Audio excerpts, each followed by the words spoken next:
baik kalau diorganisir, maka itu akan mengalahkan segala ketakutan kita, mengalahkan segala kekurangan kita. Jadi kalau seandainya sekarang ini pengajian sekali sebulan, nah kita tetapkan sekali seminggu misalkan. Ada nggak yang mau? Siapa yang menjadi ketua majelis taklimnya? Majelis taklim apa Pak Haji? Awe lebih ibu majelis taklim intinya bakumpul di siko, tergantung ibu jambara ke ngamuan.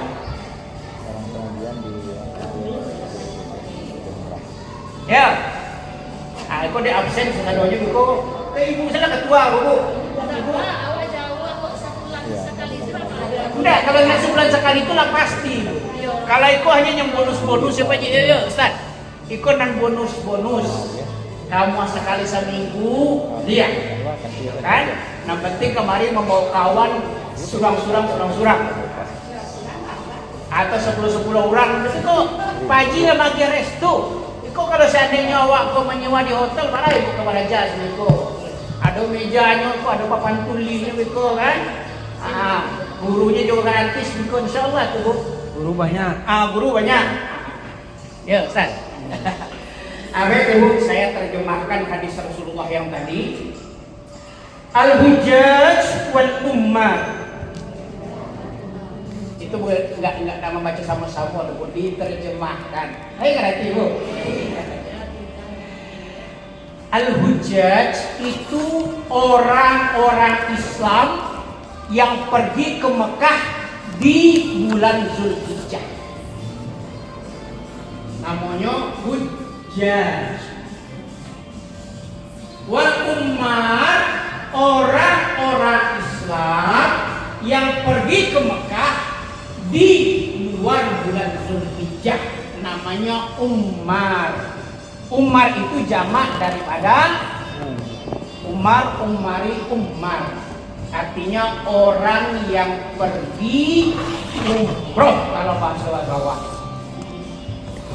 Wafdullah, mereka itu akan mendapatkan 4 keistimewaan. Yang pertama Ustaz, wafdullah. Dia itu diangkat, dinobatkan oleh Allah sebagai tamu-tamu Allah. Ibu kalau ada orang baik ke rumah ibu menjadi tamu itu dipangakan Bu. Kalau orang Islam kalau ada tamu, kalau bisa ada randang keluaran. Yo, ada kue yang paling lama keluaran. Kenapa? Tamu itu bawa malaikat. Nah, orang-orang yang pergi ke Mekah, mereka itu apa? Wafdullah. Mereka adalah tamu-tamu Allah. Coba ibu bayangkan. Pergi ke Mekah kita itu menjadi tamu Allah, menjadi tamu manusia aja istimewanya bukan main. Ibu pernah pergi ke Bu? Resepsi pernikahan ke hotel bintang 5? Hah? Atau ke gedung lah ya? Apabila kau jadi tamu, pergi ke gedung apalagi ke hotel bintang 5, ya Allah. Makanan serba ada. Sayur jengkol ada, petai ada, rendangnya ada. Apa lagi itu? Kaliunya ada, gazebo-nya ada. Ya. Nah. Ketika itu kita menjadi tamu siapa, Bu? Tamu manusia. Lalu Ustaz, bagaimana kalau seandainya saya menjadi tamu Allah? Ya Allah, ya Allah. Kalau ibu menjadi tamu Allah, wa indau, kalau dia minta, berdoa, ujib, maka pasti dikabulkan oleh Allah. Doa yang masuk akal maupun doa yang di luar nalar pasti diijabah oleh Allah. Wa insalu, kalau mereka itu butuh sesuatu,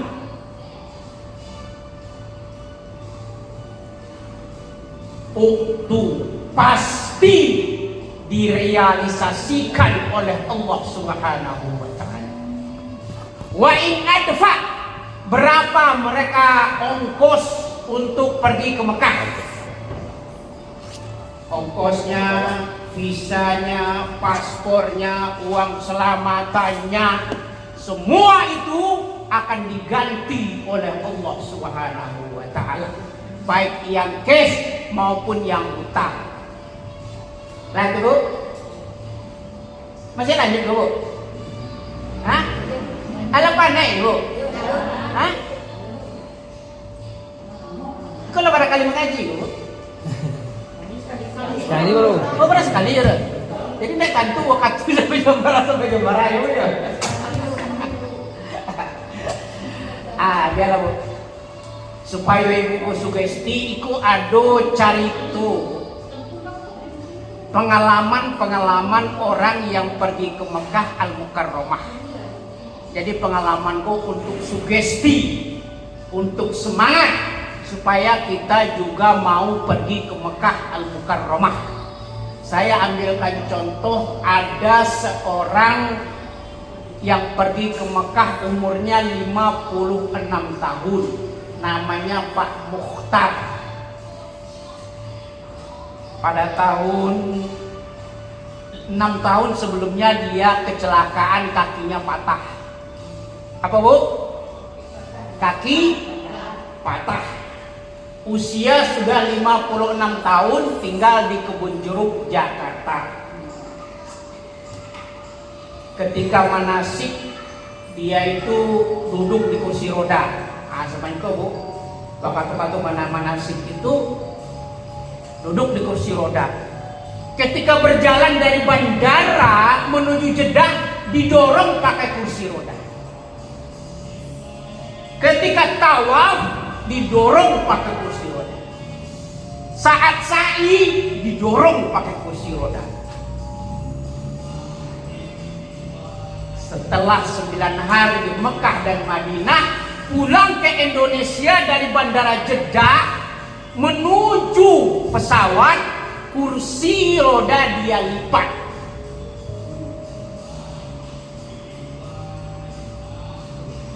Ketika kursi roda dia lipat itu Bu, saya bingung. Ini kakek-kakek dari bandara pakai kursi roda, bawa kursi roda, di kamar kursi roda, kemana saja aktivitasnya pakai kursi roda. Saya bingung. Kalau saking bingungnya, saya panggil tuh Pak Mukhtar, ada apa Ustaz? Saya bingung Pak Haji. Kok bingung? Iya, Bapak dari Jakarta pakai kursi roda, semua kursi roda. Sekarang kursi roda dilipat dan berjalan normal seperti manusia biasa. Apa rahasianya? Oh Ustadz, biasanya kan begitu ya Bu yo. Kalau orang siai dari penyakit, oi bangganya bukan main, senangnya bukan main. Lalu Pak Mukhtar bercerita, inilah Ustadz, kita kan sudah mendengarkan sabda Rasulullah, al-hujjaj wal ummar wafdullah, wa in da'au ujib, wa in sa'alu uktu, wa in adfa udfi alaihi. Itu sabda Rasulullah. Rasulullah tidak pernah bohong. Dan itu keyakinan saya. Kalau saya pergi ke Mekah Al-Mukarramah, saya minta kaki saya ini bisa sembuh, pasti disembuhkan oleh Allah.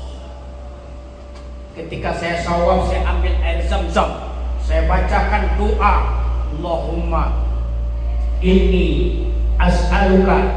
Lihat apa itu Bu? Coba Bu rame-rame sekali Bu. Allahumma inni as'aluka. Taruhan Bu.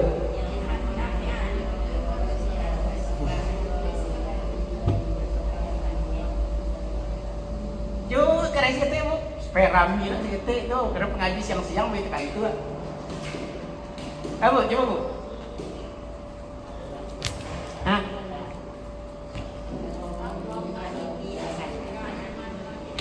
Boleh. Allahumma ini ilman Wa as'aluka rizqan wasi'an. Wa as'aluka syifaan.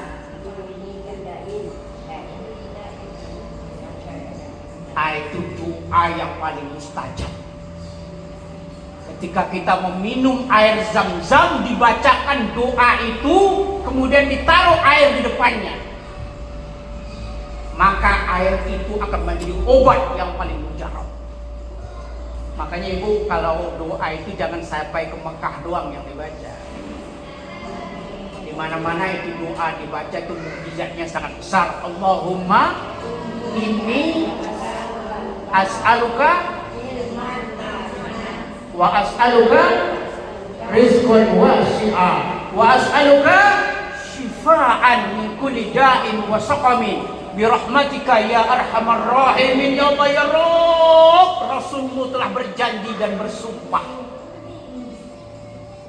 ini Mekah Al-Mukarramah, ini Madinah Al-Munawwarah, segala doa pasti diijabah, segala permohonan pasti direalisasikan. Tolong ya Allah, sembuhkan kaki saya yang patah. Diambil air Zam-Zam, diminum dan diusapkan ke kaki. Diambil air Zam-Zam, dibawa mandi. Hari pertama itu yang dikerjakan, hari yang kedua itu yang dikerjakan, hari ketiga dan seterusnya itu yang dikerjakan. Ketika itulah Allah Subhanahu wa Ta'ala mengabulkan doa-doa yang tidak masuk akal. Apa bu? Doa yang tidak masuk akal. Kenapa tidak masuk akal? Karena kaki sudah patah, usia 56 tahun. Kalau anak-anak itu masih bisa kembali normal bu, karena masih ada kalsiumnya, masih ada fosfornya, masih ada zat besinya. Kalau kita ini bu patah, udah susah semua. Tapi di situ Allah Subhanahu wa Ta'ala menjanjikan, wa in da'u ujib wa in sa'alu u'tu. Kamu mau minta apa saja akan aku kabulkan. Akhirnya Pak Mukhtar itu dengan bangga riang gembira, dia berkata, ini kaki saya sudah sembuh. Karena berkat apa? Berkat berdoa di Mekah Al-Mukarramah dan Madinah Al-Munawwarah. Itu baru cerita itu bu. Ada dua orang yang baca itu. Insya Allah minggu depan kita lanjutkan ibu yuk. Ya bu, karena ibu inilah panik itu mata lah kunang-kunang Ustaz. Terakhir kalau memang besok minggu ya bu, kalau bisa minggu besok atau hari apa lah dan ibu setuju. Kira-kira ibu waktu kosong pemilu. Bulan baru. Tiap bulan enggak bakal itu bulan gua wajib ke bu. Cuman kalau nang seminggu gua bonus. Sebulan.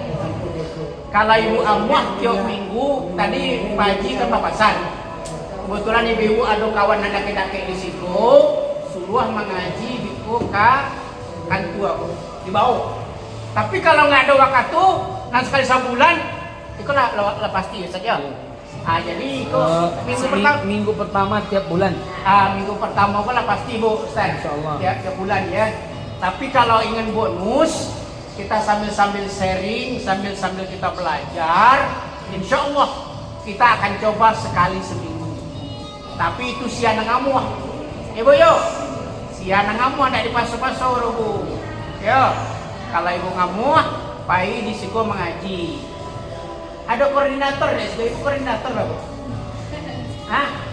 Atau mungkin ibu Iko ada tulisan bu di absen, ibu. Ibu kita koordinasi. Bisa nggak bu? Ya kalau saya tidak ada di siko, ya tapi lain bisa. Cuman kalau saya mutakin tadi, ya aku sama mutakin gue pengen lo ceramah di tempat ibu. Nah hanya itu bu, mudah-mudahan ini hadis sabda Rasulullah ini ibu bisa hafal dan bisa diamalkan. Terakhir kita coba sekali lagi yuk, kita baca sama-sama. Bismillahirrahmanirrahim. Al-Hujjaj wal ummar wafdullah wa in da'u ujib wa in sa'alu uqtu wa in adfa udfi alaihi. Orang yang pergi haji, dia itu tamu Allah. Kalau dia berdoa pasti diijabah. Kalau dia meminta pasti direalisasikan. Kalau dia membayar pasti akan diganti oleh Allah Subhanahu wa taala. Burung cendrawasih, burung irian, terima kasih atas segala perhatian. Kalau ada jarum yang patah jangan disimpan di dalam laci. Kalau ada kata-kata Ustaz Safrizal yang salah, tolong jangan dilaporkan sama Pak Polisi.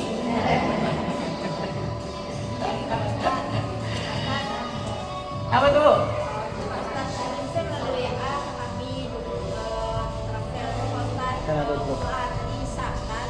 Bisa. Ibu berapa nomor?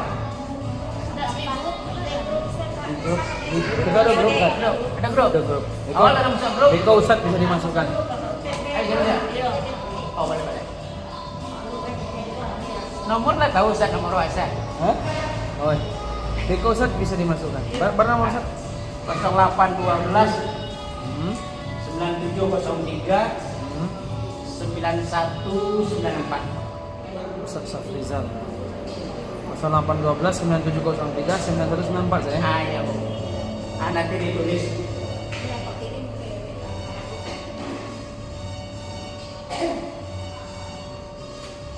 Tadi Pak Bishop katanya mau ngasih sambung. Entah.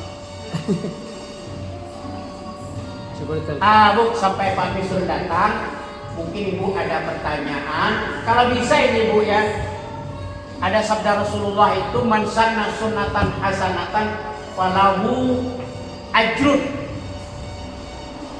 Barang siapa yang membuat acara yang baik, maka dia akan mendapatkan pahala seperti pahala orang-orang yang ikut dalam acara itu. Jadi saya juga tadi wanti-wanti, mudah-mudahan ini jemaah kita ini mau setiap minggu belajar di sini. Kalau tidak mau setiap minggu, setiap bulan, ya Ustaz? Ya. Ah. Itu yang Hah? Setiap bulan juga nggak apa-apa. Ada yang mau ditanyakan Bu? Ya. Boleh ya?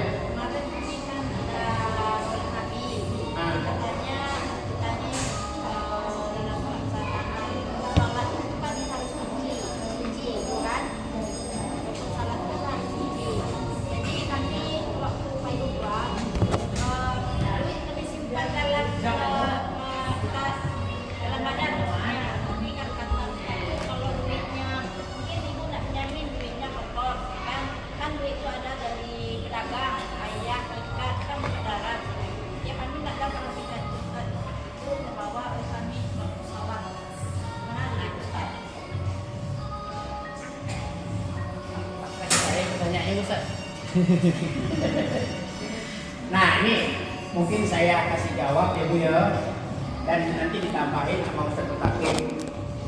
Ustaz,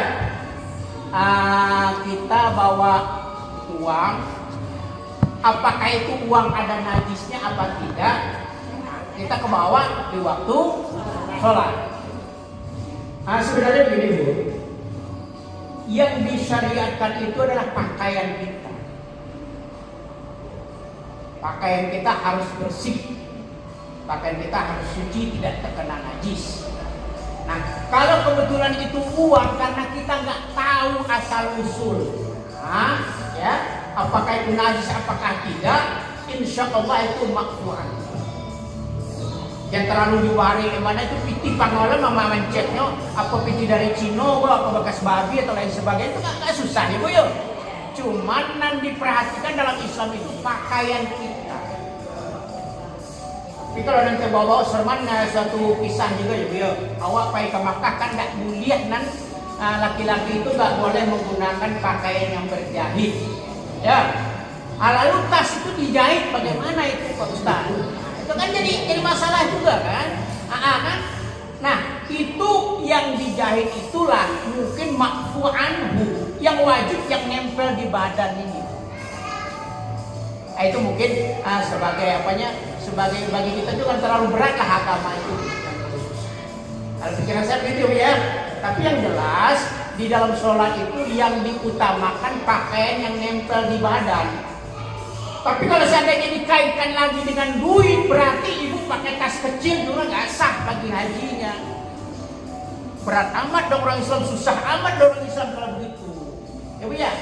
Jadi yang kita pikirkan pakaian di badan. Kalau uang itu ada kotorannya ya kita nggak bisa lah mendeteksi yang seperti itu. Ya Bu ya. Susah amat lah agama itu nggak sesusah benar kan.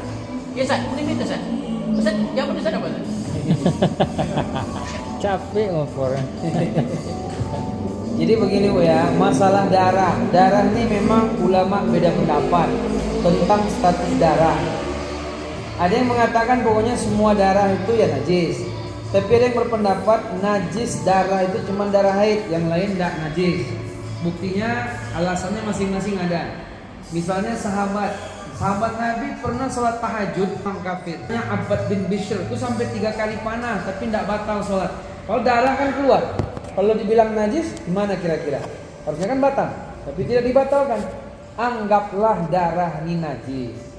Tapi darah yang najis ini dibagi dua nanti. Ada darah yang mahfu tadi yang dibilang, ada yang darah yang enggak ghairu mahfu yang tidak dimaafkan. Ada darah yang dimaafkan Bu. Darah yang dimaafkan itu apa? Darah seperti kita nyamuk, itu kan sedikit tuh. Atau darah kutu, atau darah termasuk bisul, itu dimaafkan. Kita berdarah bisul kita, najis dilap keluar lagi keluar, itu dimaafkan. Nah termasuk tadi kalau pertanyaannya masalah duit. Yang mana duit tadi nggak tahu tak darah ayam, tak darah ini, tak darah itu. Betul kata Ustaz tadi, itu terlalu susah. Agama ini tuh mudah. Yassir wala tu'assir kata Nabi. Mudahkan, jangan susah-susahkan. Masalah uang, kita kembali kepada hukum asal. Ada namanya Bu, hukum asal. Disebut oleh para ulama al-aslu fil asya ibahah. Asal sesuatu itu boleh. Sampai nanti ada satu keterangan yang menyebabkan dia nggak boleh. Duit itu kan asalnya suci, ya Bu? Karena kertasnya kan pas awal dicetak kan bersih. Maka hukum asal yang dipakai sampai kita yakin betul bahwa duit itu kena najis. Kalau kita tidak yakin dia kena najis, ya berarti tidak apa-apa. Karena tidak ada keterangan yang menjelaskan dia najis, maka kembali kepada hukum awal, dia aslinya suci. Begini, saya menjelaskan sedikit lagi. Bapak Ibu, ada istilah nanti di usul fikih itu namanya apalah namanya? Istishab namanya. Istishab. Kembali kepada hukum sebelumnya. Al-aslu baqa'u makana ala makan. Saya mau tanya Ibu misalnya nanti mau sholat asar. Ibu mau sholat asar. Ibu kalau mau sholat asar mesti wudu. Lalu ibu bingung, udah wudu apa belum? Mana yang diambil hukumnya? Udah wudu apa belum? Kembalikan kepada hukum sebelumnya. Ibu belum wudu. Meskipun ibu sudah berwudu, misal di hadapan Allah, Allah kan tahu, Allah tidak pernah lupa. Ibu lupa, saya udah berwudu atau belum? Kalau ragu, kembali kepada hukum sebelumnya. Ibu belum wudu. Ibu sudah berwudu. Yakin sudah berwudu, sholat asar. Nggak usah kita ambil sholat asar, sholat maghrib. Ibu sudah berwudu, ibu yakin sudah berwudu. Lalu ibu bingung, sudah batal atau belum? Ibu ikut yang mana? Asal. Sudah batal apa belum? Ya belum, kembali ke sebelumnya. Ibu kan sudah yakin wudu. Sebelumnya ibu udah wudu, ibu yakin sudah wudu. Ibu ragu udah batal apa belum? Maka ibu ambil hukum sebelumnya. Berarti masih ada wudunya. Tapi kalau misalnya contoh pertama tadi, ibu nih mau wudu, mau sholat. Lalu ibu ragu udah wudu apa belum? Kembali hukum sebelumnya. Ibu belum berwudu. Paham? Masih bingung ya? Paham? Yang paham, yang belum. Jadi kembali kepada hukum sebelumnya. Hukum sebelumnya, kertas uang itu bersih suci. Lalu dalam perjalanannya kita tidak tahu itu kena najis atau tidak. Maka kembali hukum sebelumnya, dia itu suci. Apalagi kayak tadi darah ayam, darah ini. Mana tahu kita yang namanya duit nih, kadang sama pom bensin, sekarang sama ini. Kalau kayak gitu Bu, jangankan ke Mekah, dompet pun tidak bisa kita bawa ke masjid, ya nak? Itu terlalu ribet Bu. Jangankan ke Mekah, hukum di Mekah kan sama hukum di sini. Sholat di sana kan sama seperti sholat di sini, tidak boleh ada najis. Cuman persoalannya pahalanya beda.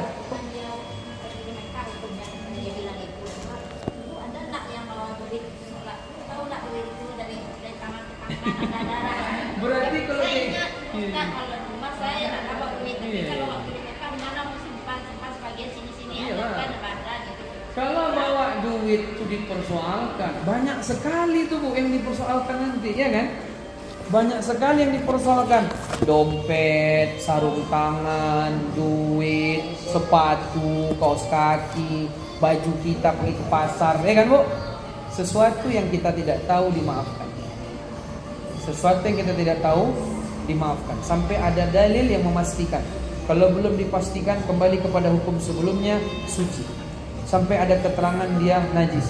Cuman kalau memang mau hati-hati, ya mungkin jangan. Tapi kalau hukum tidak boleh, itu tidak sampai ke situ Bu. Karena duit hari ini mana ada orang duit dicuci lah Bu. Hai, kau dapat putih dari di blender, di mesin cuci kan dulu, hancurlah duit kita.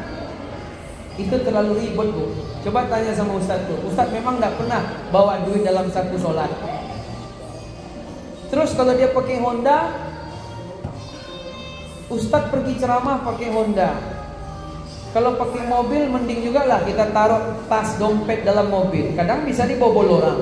Lah kalau pakai Honda, kita kan bawa tas, di situ dompet, di situ uang, dibawanya ke masjid. Itu sama aja bawa najis namanya. Susah. Itu nggak mungkin dilakukan.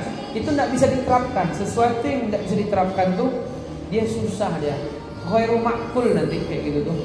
Susah diterima akal karena itu akan banyak orang terlibat di situ ya Bu. Apalagi kalau nanti ya Bu ya, berbeda pula memahami najis. Najis binatang halal dimakan, kotoran binatang yang halal dimakan dengan kotoran binatang yang haram dimakan. Tuh ulama pun beda pendapat. Ibu kita ke Mekah itu tai burung merpati banyak di lantai ya. Itu sholat di situ sah apa enggak? Lah kok sholat di situ? Bahkan sholat di jalan-jalan orang. Mana lebih ngeri, yang sholat di aspal di Makkah tuh yang tai merpati banyak atau duit yang disaku? Batal nggak di sana? Udahlah, itu terlalu susah. Jadi Bu, intinya gimana Ustaz? Enggak apa-apa. Enggak apa-apa, gitu saja. Gitu aja lah ya. Sama kesimpulan. Jadi enggak apa-apa. Wallahu a'lam. Jadi Bu, itu enggak masalah. Insyaallah enggak masalah. Ya Bu ya. Itu aja mungkin dari kami. Ini bentar lagi ya asar Pak. Udah masuk ya? Udah masuk.